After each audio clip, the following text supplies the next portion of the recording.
Hello, everyone. This is Dr. Leslie Rogers with Mental Health Talk. How is everyone doing? The goal of this session is to continue to spread dialogue around mental health and mental well-being. So today, our special guest is Ronald Winky Wright. Woo! How you doing?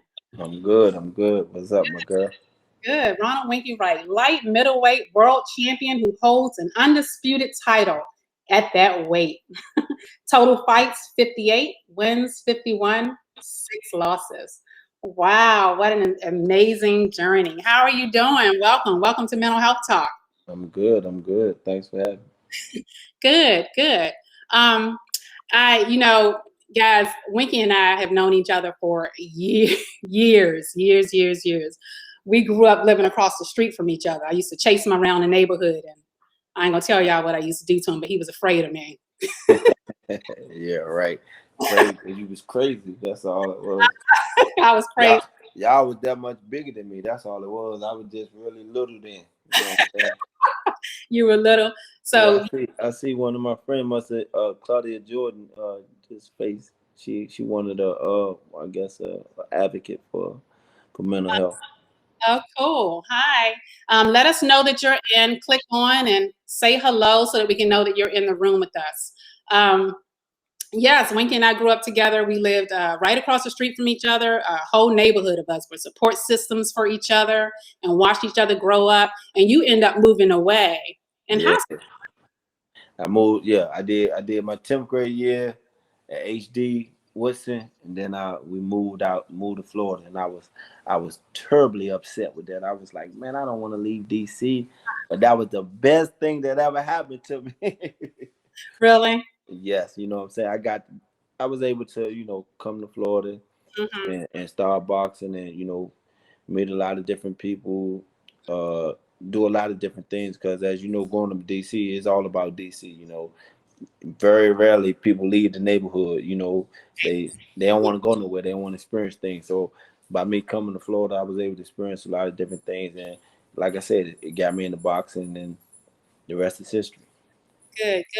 I would have never guessed that you were gonna grow up to be a boxer. What made you grow up to be a boxer of all things? I just always like to fight, move. I always like boxing. I like watch Sugar Ray Leonard and stuff like that. And like Patches and Irk and all them knew that I always like to do stuff. I always like to imitate them and jump rope and do all these little things. And eventually I got my chance. I know, because we used to play tag all the time around there. Chase, we used to call Chase. It used to be Chase, ain't no tag. Chase. Tag, right.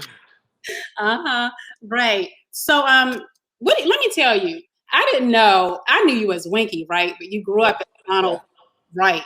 Ronald. Yeah, I know it. Right. And so I didn't even know you were Winky until you started Ronald Wright until you were boxing. I always thought you were actually Ronald Tabron.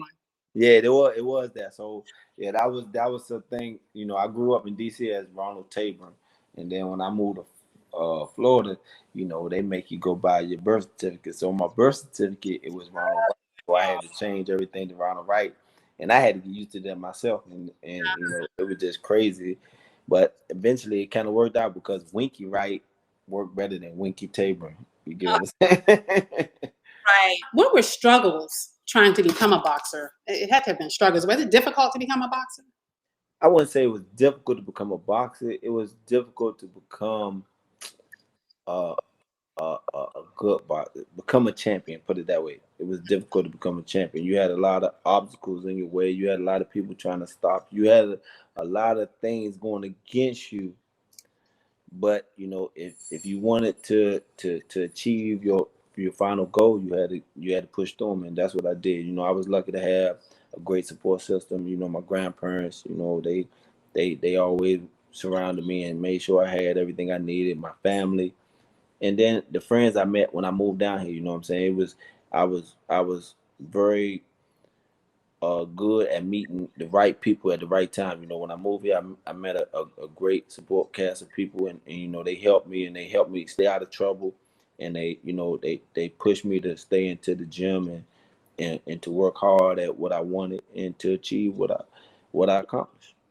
Yeah, and I think I read somewhere that Don King wouldn't work with you initially.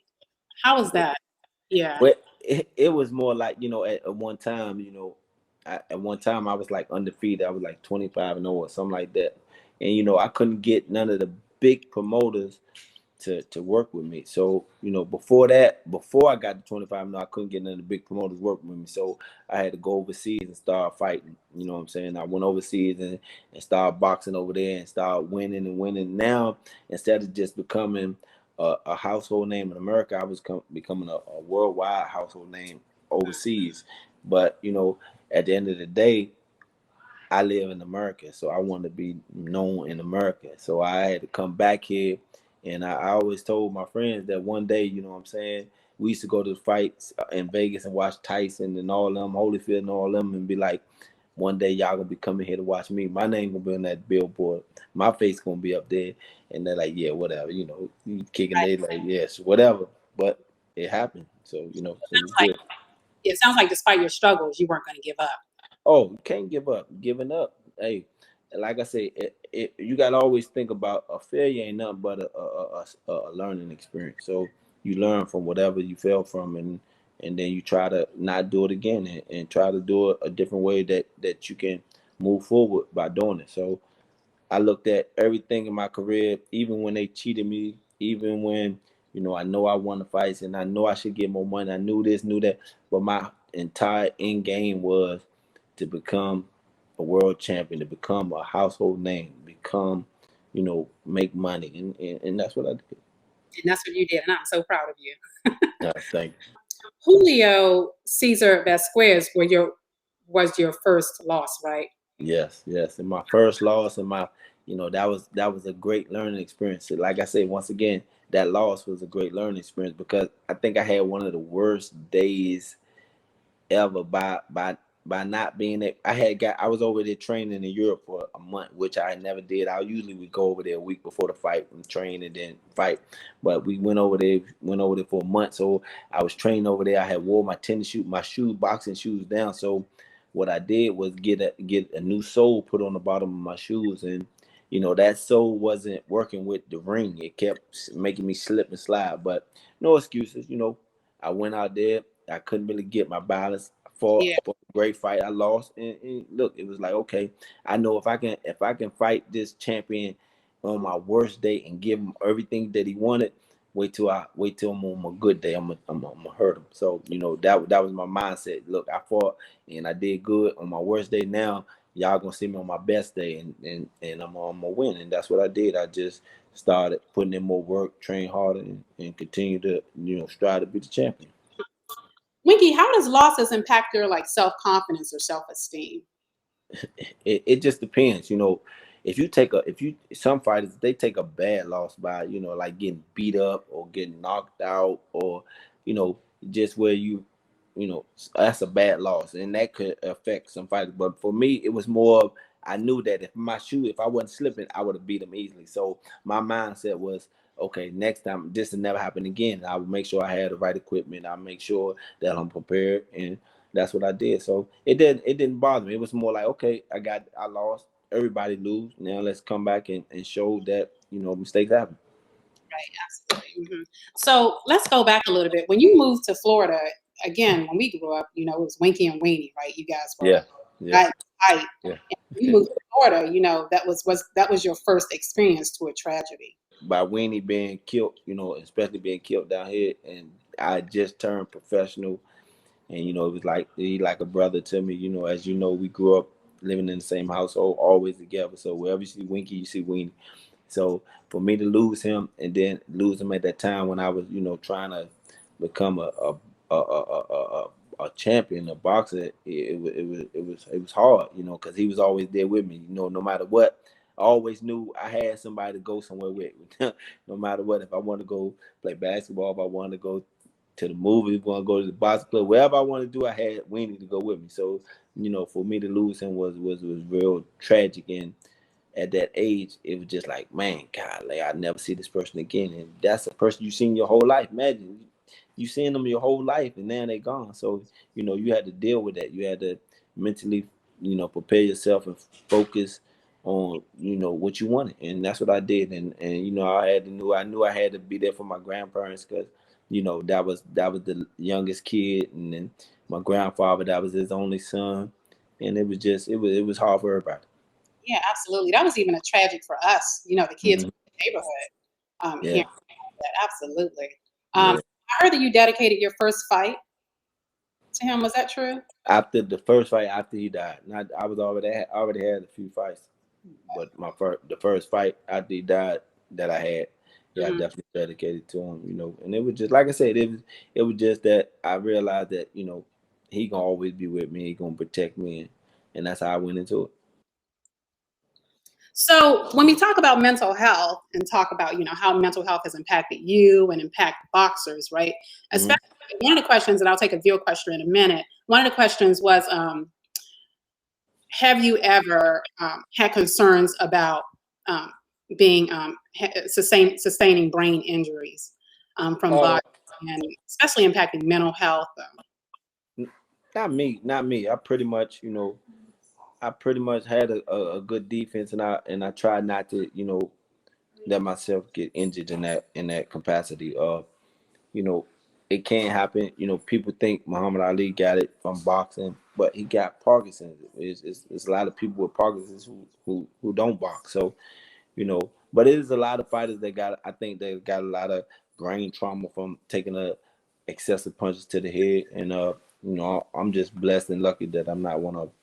Right, absolutely. And I'll read this article. It says, reported that a friend of a boxer, of Manuel Velasquez, was committed to a mental hospital because he was judged incompetent due to repeated blows to his head during the ring. So when I looked up, I was trying to find research, and it's actually in the thousands. 1876 boxers died between 1890 and 2019 as a direct result of an injury sustained from boxing. Was Yeah. that ever a concern for you or concern for your family? No, no, we at that time, it like I said, it's what you do. It's not people got to realize boxing is not a game like basketball, football. That's a game. You can play that game, and it is this game. Boxing is not a game. It's not. You can't play boxing. You boxing or you ain't. You know what I'm saying? You can play basketball, you can play football, but you don't play boxing. So, if I think that if you don't take boxing serious, yes, you can get hurt and get seriously hurt. And same thing with like UFC. Yeah. Yeah. And in 2012, you retired. Is that true? Yeah, yeah, yeah. That was the time. Once I realized that my reaction and just my discipline and my heart wasn't in the game. It was time to go. I had fun. I didn't want to diminish my career. I wanted people to remember the Winky Wright that would go out there and give everybody whatever they wanted. You know what I'm saying? Not Winky Wright that couldn't get out the way or couldn't move the way he should have. So it was Yeah. time to go. And it's interesting you said that you were starting to notice reaction times, things like that. So I worked for University of Memphis with athletes, and I found that oftentimes when athletes became injured and couldn't play anymore, especially like track or other things, they would become depressed, and it would really do something to them. How was that for you to um, retire before you were ready? Yeah, no, listen. I turned pro when I was 18 years old. So, you know what I'm saying? I I've been boxing professionally until I was like 41, 42. So, I was ready to stop. It was just that I was good at it and it was fun. It was fun. But when they took the funness out the game, when it became more of a business, when it became, you see the bad side of boxing where, you see how they treat fighters and you see how some fighters weren't getting the money they supposed or the publicity or things like that, then you lose the taste for it. So that's what I started losing the taste for boxing, started losing the love for it, and I knew it was time for me to get out of it, like you said, before I get hurt. And it's a life after boxing. Boxing was just a platform that allowed me to make a better life for me and my family, and travel the world and meet a lot of different people. But I'm more than just boxing. So when I stopped boxing, it was cool. I wasn't thinking about going back. Right. So with this platform, how have you experienced mental health? Oh, I see it a lot. I see a lot of fighters that I know that I trained with or was in the game the same time I was, and they're thought of mind, their speech patterns are slow or different. And you know, a lot of them they know what they want to say but they can't say it, or you know, it's just tough saying that. And you know, I'm sorry for them. Like I said, I hope that everybody's able to go in here and experience boxing and not get hurt, and have fun and enjoy the sport. Yeah. Mhm. And yeah, you know, when you're hit so many times in the frontal lobe of the brain, which is main Hmm. for speech, Yeah. I That's can why see. the football players complaining about it right now, all the concussions, you know, and they got helmets on, they clashing so many times, and you know, now later on in life they starting to feel the repercussions of it. Yeah. Even suicide. A lot of professionals have, you know, committed suicide. Oh yeah, I don't, you know, Research. I we never know what's on someone's mind, but myself, you know, I just, like I said, I love life. I just love living life. I love experiencing everything that I experienced, and everything I went through. I wouldn't change. It's a learning experience. Do you believe that mental health is experienced by everyone?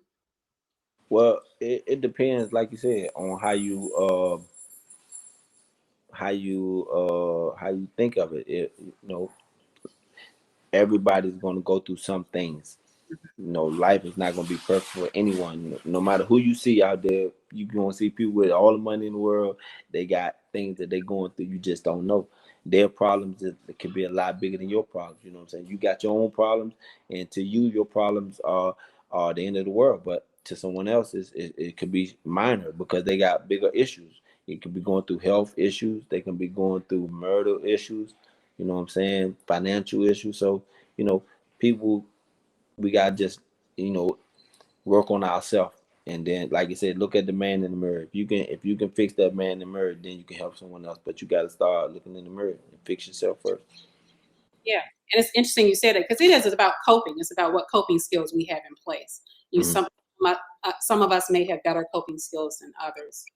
Have coping skills, and we develop coping skills over the years through experiences. Right? We go through struggles and we develop coping skills to deal with certain things of that sort. And it sounds like you've been able to deal with struggles. Hey, it's life. You know what I'm saying? You can't give up, and you know what I'm saying. Like I said, I had my kids. I had my first child. I think I was 21. So, you know, I was gonna make sure I did whatever I do for my kids and my daughter, then my son, then my other son. So, you know, I knew that, you know, you couldn't give up. You know what I'm saying? You want your kids to always look up to you. Say like, that's my dad. My dad did that. You know what I'm saying? And that was my thing. I always wanted to be their hero. Being a celebrity, you know, being seen as a celebrity, how does that weigh on you and your family? It How don't. does I don't. that I really don't see myself as a celebrity. You know, I see you know, I'm known, and I appreciate people for, you know, giving me respect or giving me props for the things that I have done. And I look at it more like that. People just enjoy what I did in the boxing game, and they, you know, they acknowledge it and they give me my props for it. So, and I like it like that. I keep it like that. I don't try to act like I'm better than nobody. I don't want anyone to feel like they need to, you know, treat me different from anyone else. And it in St. Pete, you'll see that people will say, "Man, he cool. You will see me anyway. I'm just like everybody else. I roll around, do everything just like everybody else." And I just like that. I don't think I want to be that person where I need bodyguards, where I go at, and you know, cameras flashing all the time. That ain't for me. Some people like it. It just ain't for me. I enjoy being able to go to the movies with my girl, go, you know what I'm saying? We could just go downtown, walk around, eat, you know, eat dinner, stuff like that. That's the simple thing, you know what I'm saying? And I enjoy stuff like that. yeah. Does she get frustrated when people walk up to you? Do you have Nah, that? nah, nah, nah. She cool with that. She know she cool with it. She know how it goes, and you know, like I said, they all it is just people seeing someone that they admire or want to say something to, and they do that, and I don't mind. It's cool. I imagine it comes with a lot of responsibility, though. You know, being a public figure. No, listen, your responsibility is to yourself and to your family. So if you whatever you do, if you go out and you want people to perceive you as who you are, you're gonna do what you do for yourself and do the right thing. That's me. I don't change. I don't do anything. I do what Winky like to do, and hopefully people enjoy it. People respect how I carry myself, and that's all I can ask. I don't, I don't need nobody approval. They don't need my approval. So I try to just, like I said, I want my kids to always look up to me. So that's why I never did anything to be in the news or the any crazy stuff like that. You know what I'm saying? Because that's just not me. I don't want my kids to be like, yeah, that's my dad. You know what I'm saying? Yeah. So let's talk about substance use. Mm-hmm. I know you talked earlier about, drinking and smoking and things of that sort. How have you kept yourself from out of that limelight? I just never did it. Like, once again, I never, growing up in DC, I seen my grandfather and some uncles and drinking and stuff like that. So I always knew they'd get drunk and want to and spitting up and just acting foolish and crazy. Right, we used to walk to school seeing needles and stuff on the ground. Remember, we used to walk to Yeah, but I never, drugs was never a part. I would have never, But as far as drinking, I just never wanted to do it, and it never smelled good. So I'm like, I don't see how people drink in the first place. So for myself, I just never wanted to drink, and then smoking, you know, I never wanted to do that either. One time, I think I can remember my mother. See, my mother always smoked, and I hated it. And we get in the car, and she got smoke, and I roll the window. It'd be freezing outside. I roll the window all the way down. I used to take her cigarette packs and throw them out the window. She didn't know. I hide them, and I just hated cigarettes. So that's for myself. I never drink or smoke. So just for myself. But like I tell people, you gotta do what's good for you. What makes you happy.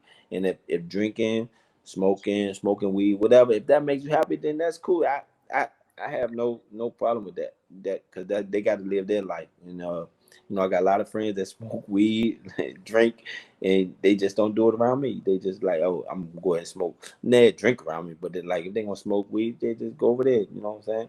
Um, Again, you fought many fights. Anyone particularly stand out to you that was like your best fight? Well, it's a few of them, but like I said, I always gotta always give it up to Shane Mosley, because without Shane giving me the fight to become undisputed champion, a lot of people might not still know me, because you know the media, the mainstream media, wouldn't give me the opportunity to showcase my skills, and by Shane fighting, what? A lot of people know who you are when I put you out there. Of course, I'm saying, yeah, they know who I am. But like I said before Shane Mosley, only the true boxing fans knew who I was. Mhm. Because they could see my name up in the ranks in the boxing books, but they truly didn't know who I was until I started getting on HBO and fighting. Then they say, okay, that's what that guy is. And then that's when the movement came. But Shane Mosley was a big part of that by giving me the opportunity to fight him for the undisputed championship, and it was up from there. Yeah, I see Felix Trinidad. And that was another guy, you know what I'm saying? Me and him was friends, and it was kind of hard to fight him because we was cool with each other. But he was a great power puncher, and a lot of people wanted to see his power against my defense because I had a great defense. So, you know, he just couldn't get through the defense, and I was lucky to win that night, and that's how it is. Yeah. Oh my gosh, I would imagine that would be kind of challenging fighting a friend. Yeah, yeah. It's more like, we wasn't friends as far as hanging out all the time. It was just we was friends. It was cool. We was cool with each other. But I knew he was coming to win, and I was coming to win. We both wanted to win, and we had to do whatever we had to do to win.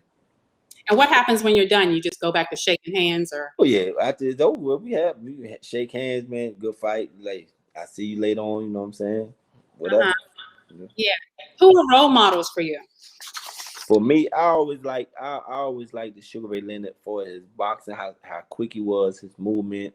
Marvin Hagler for his determination, his grit, his will to win, and just my grandparents, my grandmother first and foremost, because the love she showed, just being the sweetest lady to me ever. And everybody might think that about their grandparents, but I think my grandma was the greatest lady ever. So that's it.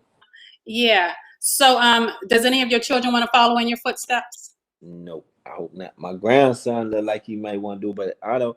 I really don't want them to box. It's just it's a tough road, and you got to really have it in you to do that. Boxing is, like I said, it's not a game. You got to really want to do it, and you got to, you know, put yourself through a lot of things. So a lot of these fighters y'all see out here that made it, and that's doing that thing, you gotta give it up to them, because it's a long road. A lot of people see the easy part now where they making money, but you gotta look at the road coming up where they wasn't making money, where they had to do all the training, where they had to stay disciplined, and it's a rough road.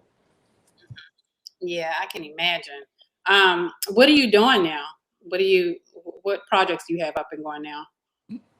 Right now, I do real estate. I started a company with some friends, and it's called Capital Construction and Engineering Firm in St. Petersburg, Florida. We build houses, apartment complexes, roads, bridges. So that's what I'm doing right now. I'm also about to start me a little YouTube channel. So I got it's called one of them. It's gonna be two on one of them called KTFO, knock the F out. You know what I'm saying? So yeah, yeah. So we're gonna do that. And then What I is got that about? huh? What's that about? That's already I got that. So we just waiting to somebody get knocked out to really put that platform out there. So we doing that. Then I also want to do a Winky Wright channel. Just hanging out with with some of my friends. Like I said, I know a lot of different people, and I play a lot of golf. And just enjoying life. Ain't nothing crazy. Hmm. Yeah. That's good. That's awesome. So that's going to be on YouTube. Yeah. I'm gonna do that on YouTube. So we don't have to look out for that, huh? Yeah, definitely. Right. So any chances that you're going to go back into the ring? Not none at all. Nah, well, look. I'm gonna say this. I'm gonna do it like they say, like the mob said. If they make me an offer I can't refuse, then you might see me. But other than that, no, I don't have any interest in getting back in the ring. I enjoy what I did and enjoyed the time doing it. But now they make me an offer I can't refuse. Then you gonna see Winky Wright, you know, working out. Uh-huh. Okay. Oh my gosh, this has been so awesome and such a great opportunity to talk to you and to talk about mental health. I think that we all um, uh, experience mental health issues either personally, such as yourself with weaning, Hmm. or vicariously through others. But it's about those coping skills that we have in place Hmm. to deal with struggles that we go through, and to be able to push forward through them. Like you Yeah, said, be able to push forward through the struggles that we go through, because we all have personal experiences that we go through. that's right. Take support systems again, as we see that we all were support systems for each other when we were children. Yeah, Um, we had a great neighborhood. I tell people all the time, man. I had a great neighborhood. We lived on the corner, and we grew up with all our friends. We played there every day. We outside playing football, basketball, baseball, chase, whatever. You know what I'm saying? I think I had a great yeah, upcoming. and I don't see kids do that anymore these days. They're Yeah, all you don't. They in the house on the computer, yeah. or they doing some crazy stuff. So it's different times. But like I said, I enjoyed my childhood, and I was able to be a child. My grandparents made sure I wasn't out here trying to be grown up when I'm just a kid. I was able to play, have fun. Make sure I go to school, do what I had to do, and enjoy life. Yeah. Let me tell you, remember that time that we were out front and I don't know who this guy was. He was trying to teach me how to drive. All of us were out front remember you used to sit on your brick wall. Uh-huh. But remember I stepped on a brake of the car and the car went backwards and I got scared, jumped out the car, and it ran into Miss Waters' yard and tore down all the trees. No, And you was bad. You was terrible. Golly. all of us, you and Weenie, all y'all standing over there laughing at I remember I broke Miss Waters her rear view mirror playing baseball. We used to play baseball right then. I swung the bat and broke him. I'm like, oh no. But the next day, they came out, was trying to pick up all the trees and leaves out her yard. And Eric and Patches, he not on here, but Eric and Patches were laughing like crazy because they knew I had did it. Yeah, you terrible. Just hilarious. You No. terrible. But, I thank you. Let me tell you guys how much of a support system we were for each other and still are. My whole neighborhood, where we all grew up, came to my graduation when I graduated with my doctorate degree. Winky flew down from Florida, and it was just such an amazing turnout. And that's how support systems are. We are there for each other through it all. Even, through your boxing, we all still keep in touch. So, I just want to thank you guys for that, for always supporting me. Chase. Who would you have a better chances at winning a fight, Sugar Ray or Mayweather? Oh man, I get that a lot. Both of them great fighters, man. I can't really say both of them got their great qualities about each other. I just think Ray was a beast, man. Ray was a beast when Ray was in his prime, man. Ray had power, speed, and that go get him. But Floyd just so smart. He just a technician in the ring that he dissect fighters and make them look crazy, and he always come out with wins. So I can't say. It would have been a great fight though. I have a question. So if you were to get back in the ring, who would be your only person I would get back in the ring for? Is Oscar De La Hoya. I think we got to, like I said, they got to make me an offer I can't refuse. Other than that, I'm not going back to no boxing. Winky, you have any final words of encouragement surrounding? I just want to say thank everybody for always supporting me, man. Always being behind me. You know what I'm saying? Life got challenges. We all got our own issues, and all we can do is just fight through it and try to be the best us that we can be, because nobody can be a better you than you. So enjoy life, man. Be careful out there and have fun. That's excellently said, and you're right. Life is full of challenges. I think we're gonna go through challenges as long as we're here, but the goal is, guys, to figure out coping skills to get through challenges. All right, my girl. No problem. All right, peace and blessings. Until next time, Dr. Rogers again. Take care.